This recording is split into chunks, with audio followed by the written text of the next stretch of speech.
Iran पर Israel के इस हमले की गूंज इस वक्त पूरी दुनिया में सुनाई दे रही है। इसे तीसरे वर्ल्ड वॉर का अलार्म बताया जा रहा है। इजराइल ने ईरान पर यह हमला उस समय किया जब उसे लगा कि ईरान परमाणु बम बनाने के बेहद करीब पहुंच गया है। इजराइल को डर है कि अगर ईरान ने परमाणु बम बना लिया तो उसका अस्तित्व खतरे में पड़ जाएगा। अपने वजूद पर इसी खतरे की वजह से इजराइल ने शुक्रवार रात ऑपरेशन राइजिंग लाइन की शुरुआत की। परमाणु खतरे को लेकर इजराइल ने ऐसा ही एक ऑपरेशन 44 साल पहले भी अंजाम दिया था। उस समय इजराइल के निशाने पर ईरान का पड़ोसी देश इराक था।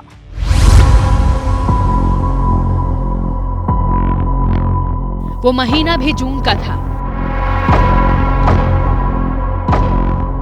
7 जून 1981 को इजरायली एयरफोर्स के 14 फाइटर जेट्स ने एजियन एयरबेस से उड़ान भरी थी।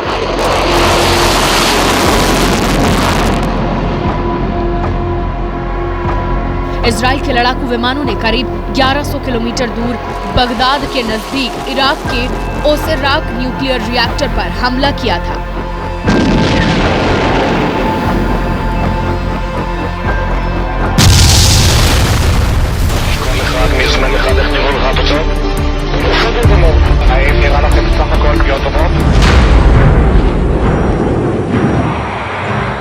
इजराइल ने हमले को नाम दिया ऑपरेशन ओपेरा। आधुनिक इतिहास में यह सबसे विवादित मिलिट्री एक्शन माना जाता है।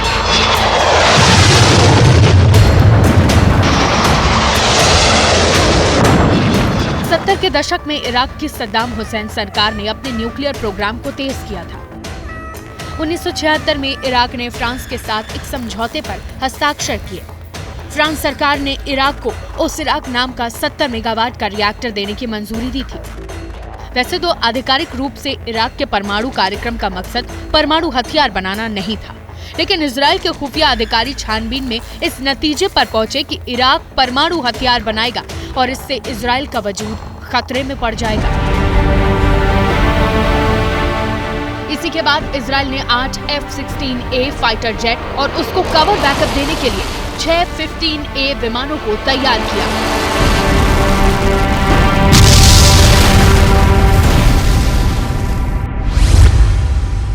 कहा जाता है कि जब इजराइल के विमान हमला करने के लिए जॉर्डन के आसमान से गुजर रहे थे तो छुट्टी मनाने के लिए अपने रॉयल यॉट पर मौजूद जॉर्डन के किंग हुसैन की नजर उन विमानों पर पड़ी थी। उन्होंने ये जानकारी इराक तक भेजने का फैसला लिया, लेकिन किसी वजह से ये जानकारी इराक तक पहुंच नहीं पाई।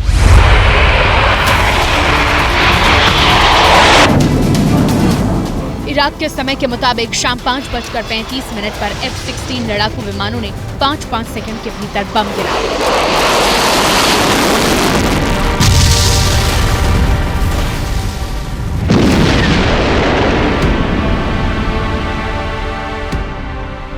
करीब 2 मिनट तक बम गिराने का ये सिलसिला चलता रहा और ओसेराक न्यूक्लियर रिएक्टर का नामो निशान मिट गया।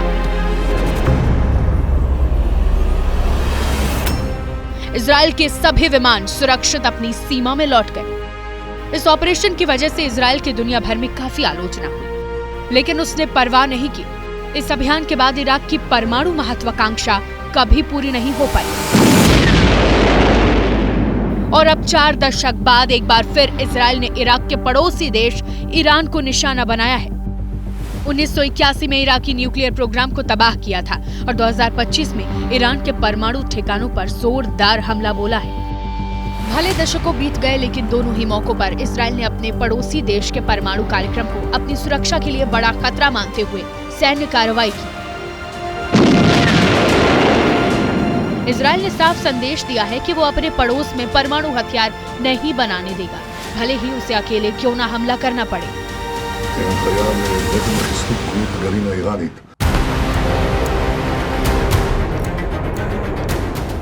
ऐसा नहीं है कि इजराइल के पास परमाणु ताकत नहीं, लेकिन वो इसका ऐलान नहीं करता।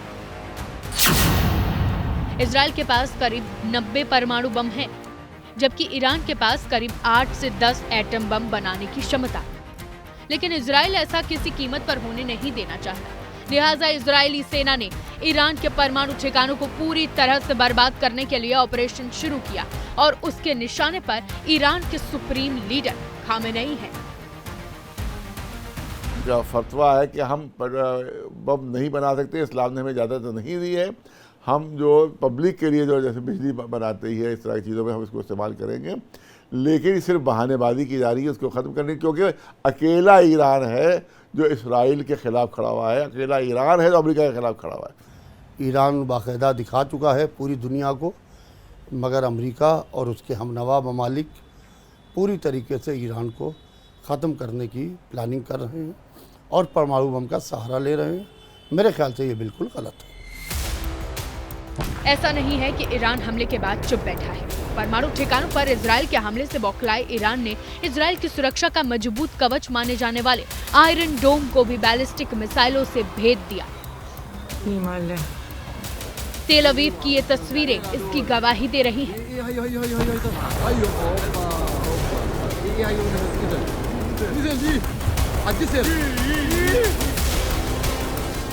ईरानी हमलों से इजराइल के लेजियन रामतगन इलाकों को भारी नुकसान पहुंचा है। यरूशलेम में मिसाइल के धमाके सुनाई दिए तो इजराइल ने भी ईरान के गैस प्लांट पर ड्रोन से ताबड़तोड़ हमले किए। तेल डिपो और रक्षा मंत्रालय पर हमला करके साफ कर दिया कि ये युद्ध तुरंत थमने वाला नहीं है। Israel's fight is not with you. It's not with you, the brave people of Iran whom we respect and admire. Our fight is with our common enemy, a murderous regime that both oppresses you. The nation of Iran and the nation of Israel have been true friends since the days of Cyrus the Great. And the time has come for you to unite around your flag and your historic legacy by standing up for your freedom from an evil and oppressive regime.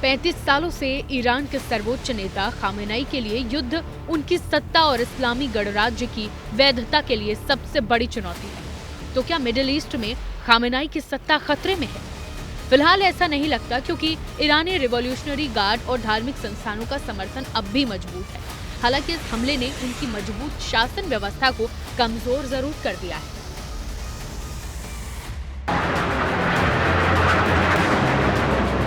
New York times की report के अनुसार Iran के अधिकारियों ने कहा कि सर्वोच्च नेता अली खामनेई की 36 साल की सत्ता के लिए यह सबसे निर्णायक क्षण है।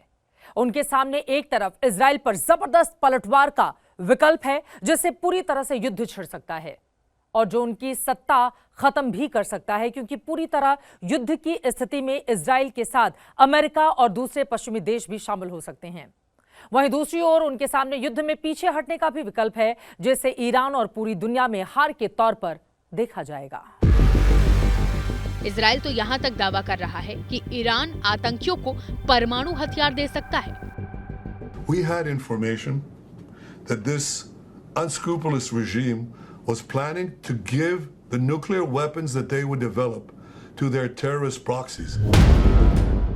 दरअसल ईरान और इजराइल की ये दुश्मनी आज की नहीं है। ईरान में इस्लामिक क्रांति के बाद जब इस्लामी गणराज्य की स्थापना हुई, तभी से ईरान यहूदी देश इजराइल को शैतान मानता है और इजराइल को अवैध और कब्जा किया हुआ देश मानता है। 80 के दशक से ही ईरान ने हिजबुल्ला और फिलिस्तीन के आतंकी संगठनों को समर्थन देना शुरू किया, जिससे ईरान और इजराइल के बीच टकराव की नींव पड़ी। दशकों से दोनों देशों के बीच प्रॉक्सी वॉर, क्षेत्रीय प्रभुत्व और आतंकवादी संगठनों के जरिए संघर्ष चलता रहा है। लेकिन पिछले साल इजराइल ने सीधा मिलिट्री एक्शन शुरू किया और इस बार युद्ध भीषण शुरू हुआ, जिसमें कोई भी रुकने को तैयार नहीं है। ईरानियन लोगों को मैं जानता हूं और बहुत रेसिलिएंट है, और नेतन्याहू ने कहा रेजिम चेंज होना चाहिए। मेरे ख्याल से अगर नेतन्याहू ये करता है तो रेजिम को और सपोर्ट मिलेगा। इस हमले ने ईरान के एक्सिस ऑफ रेजिस्टेंस को कमजोर तो किया है, जिसमें सीरिया, हिजबुल्ला, हमास जैसे संगठन संयुक्त रूप से पश्चिमी देशों खासकर अमेरिका और इजराइल का विरोध करते हैं। और ये हमला ऐसे वक्त हो रहा है जबकि सीरिया में असद शासन खत्म हो गया। हिजबुल्लाह और हमास को इजराइल काफी चोट पहुंचा चुका है। ईरान ने पिछले 30 सालों से अपने पिट्ठुओं को पश्चिमी एशिया में अलग अलग जगह पर बैठाया हुआ था, चाहे वो हमास हो, चाहे वो हिजबुल्लाह हो, चाहे वो हूती हों या बशार अल असद की सरकार हो सीरिया में। इज़राइल ने पिछले 20 महीनों के लड़ाई में इन सब को मुंह की दिखा दी है और वे ईरान की रक्षा करने में, इज़राइल के ऊपर सीधे कोई हमला करने में सक्षम नहीं है। तो इस वजह से ईरान अलग थलग पड़ गया है। और जब बारी ईरान पर हमले की आई तो इजराइल ने जो प्लान बनाया वो ईरान की सोच से परे था।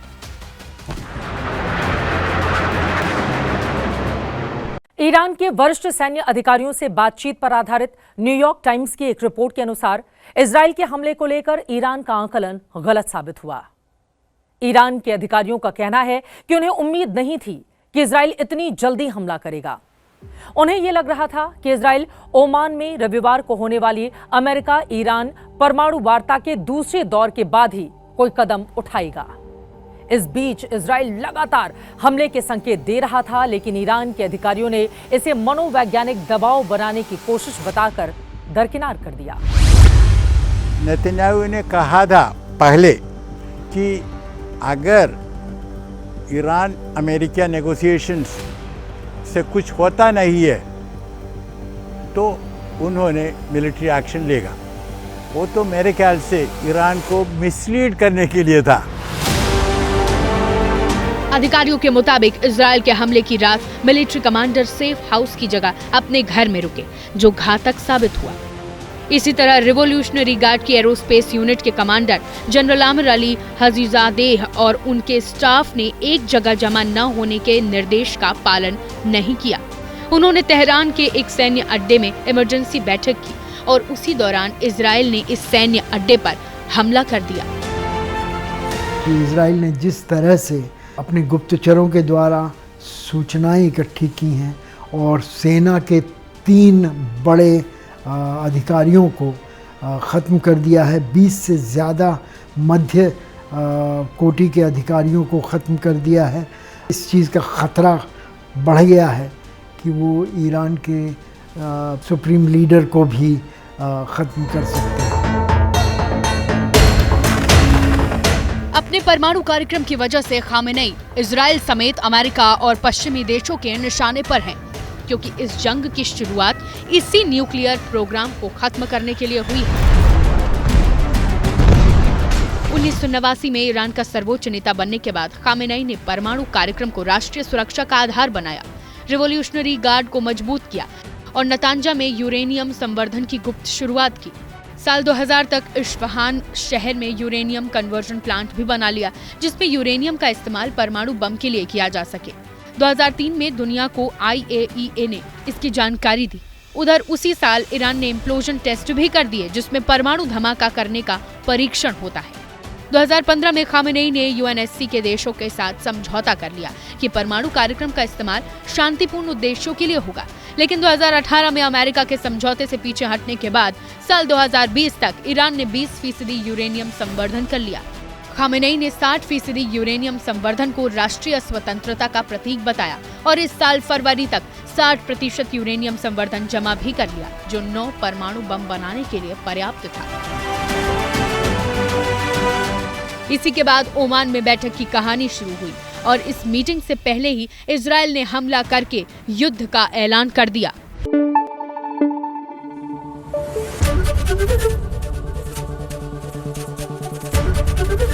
ABP न्यूज़ आपको रखे आगे।